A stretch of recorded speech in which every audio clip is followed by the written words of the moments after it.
2 years ago, I organized a virtual reality panel for hacking arts. And I remember like the room was half full.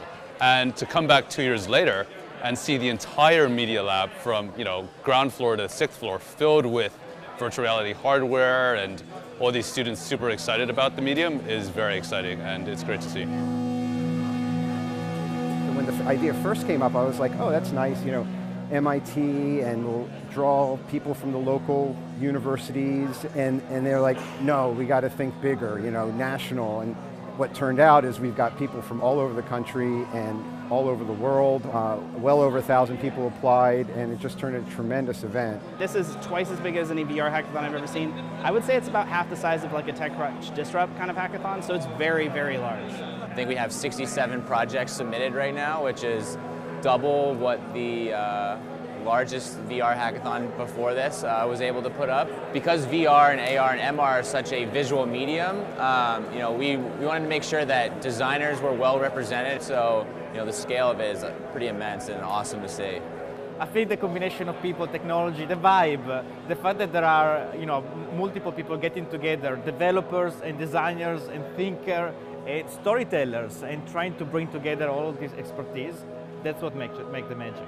We're really entering this new era where it's like the tools that game developers have been using this whole time are now the tools that kind of everybody are starting to use. The storytellers and journalists and all these people are now using these same techniques that in the game industry have become standard. Students are very clever, and we're seeing great students, not just from MIT, by the way. We're seeing students from Harvard. I think there are a lot of students from other universities here. It's a very clever audience. It's very interesting to walk around. Great diversity. I would say this is probably the most diverse hackathon I've ever personally been to. And I mean that in terms of both men, women, and minorities. It feels like everyone's represented here. 35% of our participants are women. Just speaks so much for the Boston developer community and the inclusiveness and just how open-minded everyone is, which I think is great. It's something I'm really proud to be a part of.